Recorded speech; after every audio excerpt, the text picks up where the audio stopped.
because where I live to find a seeded coin.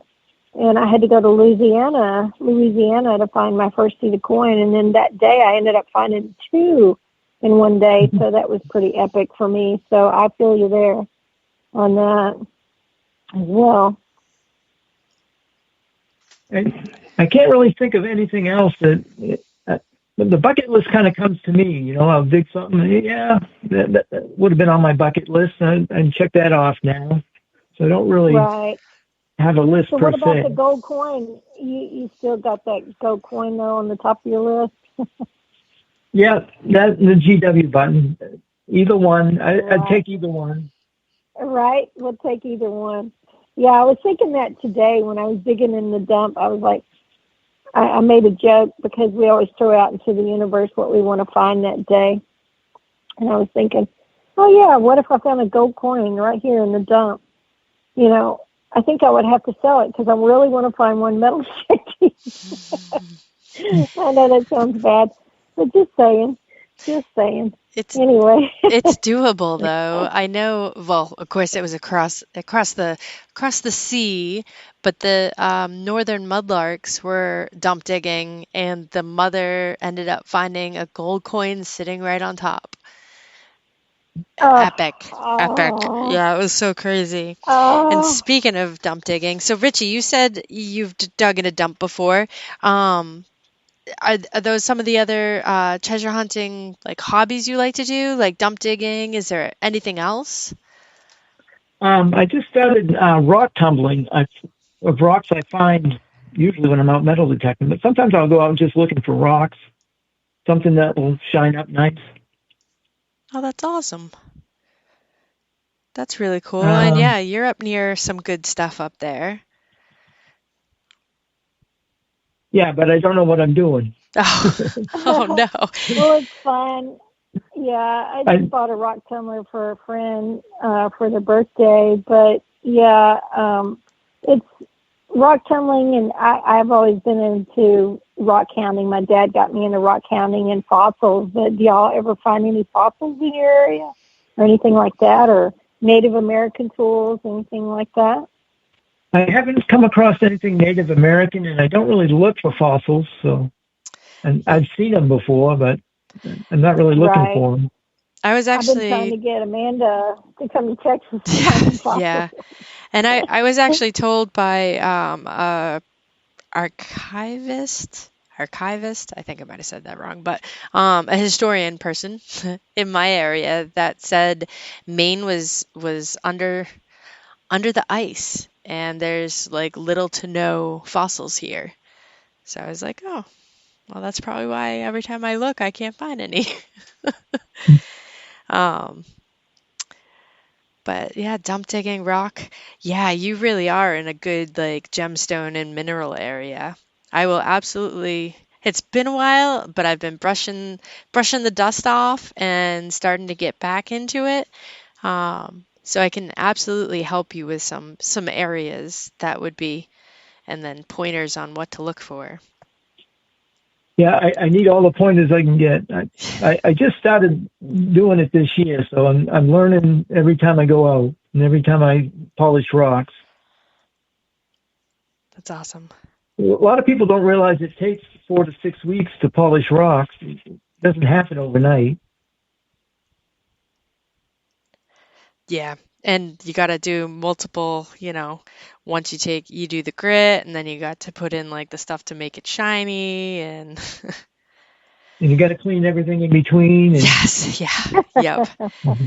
And I stopped doing it, like, so once it gets to like fall, winter, like I can't guarantee that I'll clean any of the stuff. I try not to pour it down the drain in the kitchen. Oh, that's a big no-no. Yeah, so once it's too cold and there's snow out, I'm like, I'm not playing with water, doing all that.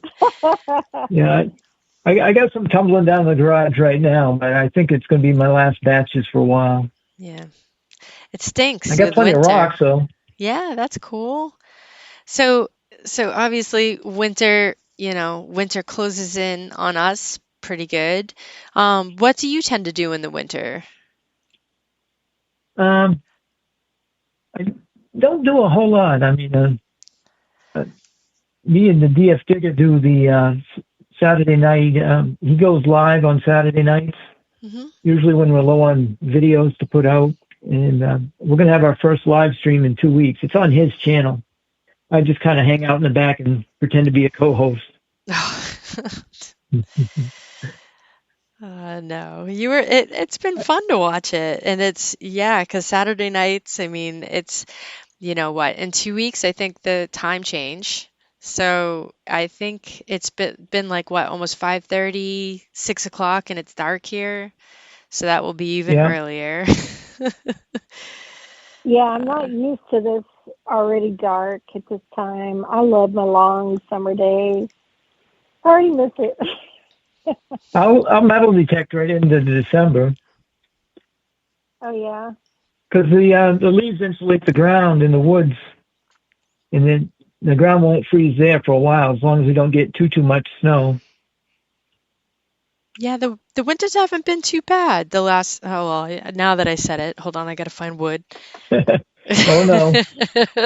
Had to knock on some wood. Knock on some wood. Yeah, the past couple years have been actually all right. I think it was only a week or two that were undiggable for me down here. Yeah, you're in a whole different place than I am up here. But now what I can do is go, hey, Dennis, hey, Ritchie, you guys all want to come down and get Ben and Becca and do some joint digs and hopefully head thaw ground. That sounds like fun. Yeah. Dennis had a group dig a couple of years ago in Green, Maine. He had a friend that owns some land that used to be owned by a colonel from the Revolutionary War. And we had people from all over show up at Metal Detect. They drove all the way up from Massachusetts and New Hampshire and all kinds of places. Well, that's awesome. That's really great. Yeah, because it seems like once fall and all the hunts that are going on and stuff die down, the winter, it's like, okay, I find it's easier to get it together with people. And I mean, yeah, around the holidays, it's difficult, but then you've got, I don't know. It seems like around Christmas time, the past few years too, it's almost back up into the 60s here. It's like we have summer and winter, but makes for getting out and digging pretty nice. So I do have another question. So have you found anything that you've been able to return to someone who may have lost it before? Yes.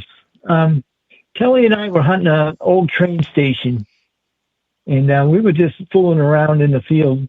Behind this woman was standing there smoking a cigarette behind her house, and she goes, "What are you guys doing?"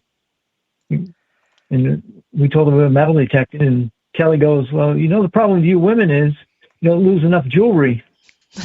She goes, "Well, I lost my wedding ring 3 years ago, and I haven't seen it." She thought she lost it in her garden. She had a small little garden spot. Said, "Well, we can look for it if you don't mind." So we looked for it, and I ended up pulling a seeded quarter out of her garden. What? But we didn't find her ring.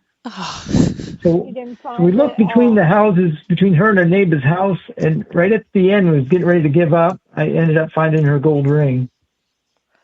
Oh, that's fantastic. And you got a bonus for finding her ring. Yeah. So yeah. It's even better. And I learned a lesson with that, too. I had recorded everything on my phone. I was doing some editing on my phone, deleting certain things, and guess what I deleted? Oh, no. The gold ring return. Oh. You deleted it? Oh, no. That's so sad. Don't do any editing until you get home. That's a lesson learned there. Oh, yeah. I've learned that as well. Oh, man. No, the only thing I've learned when it comes to stuff like that is usually recording and realizing that my battery is going to die and then it dies. So now I carry one of those anchors around. But no, that's awesome. And that's great that you were able to return it and, you know, showed her that, yeah, we can find some stuff. Did you end up like, so did she own those fields or was she just had her house along the No, field? no, her house, the field was behind her house, the property. We were on somebody else's property. Because we had permission to be there. Mm-hmm. She was just asking what we were doing, and that's how it all went down. Oh, that's awesome. I just didn't know if maybe you scored more permissions because you helped return it. It seems to be the case a lot of times. But No, nothing else come of that one. no. I I, I was able to. I was down to Old Orchard Beach one year, and this elderly woman came up to me and said, "My granddaughter lost her house keys, and she wanted me to ask you if you'd look for them." I said, "Sure," but I'm thinking to myself, usually people lose stuff. They don't usually know where they lost it. Yeah, She goes, especially at "It's the between here and beach. that bench over there." So I went down and back. I said, "Well, am I in the right area?" I went right up to the granddaughter. I kind of knew which one it was. It was one with her head down. She said, "No, more over to that side a little bit." So I went down and back one more time, and I found her car keys. That was, she wanted to give me money. I was like, "No, keep your money." I was just glad to return it. That's great. That's great. I have yet to succeed at a beach hunt. And I think it's more so because they're like, not really sure. And, you know, it was high tide and I don't really know where I was. Like, oh, well, we'll give it a go, right? Always willing to give it a go. Never know what you'll find. I've been asked to help find car keys before and not found them too. So Oh, Oh, wow. Well, beach hunting has always been a favorite of mine because that kind of got started when I lived in Galveston, or really into metal detecting. So, and recoveries are already always fine as well. Like you finding that gold ring and getting that bonus with that seeded coin. But since, Halloween is approaching and our listeners love to hear, like, if there was ever any spooky stories or anything weird when you're out metal detecting or hunting, any kind of experience or story like that you would like to share with us, or maybe something really strange and weird that you found while out metal detecting, or creepy. strange and weird. Yeah, anything like that? Boy, nothing in the spooky or paranormal range, but I did find a 20 millimeter dummy bullet from like a Navy ship. that's Oh, pretty really? neat. I mean, it's not interesting. scary or spooky or anything, but it's kind of odd. Yeah. Did you ever get like a creepy feeling from any object or anything like that you found? Well, I take that back. I remember I was down the Old Orchard 2 summers ago. I found a little tiny urn and had somebody's ashes in it. I take it did, and I threw it back where I found it. I wasn't going to take that home. And then there's another YouTuber from Maine, Steve Drayton. Mm-hmm. His channel is / Dayton. And he ended up finding that urn. He didn't realize it was dark when he was detecting. He threw it in his bag. They ended up taking it home by accident.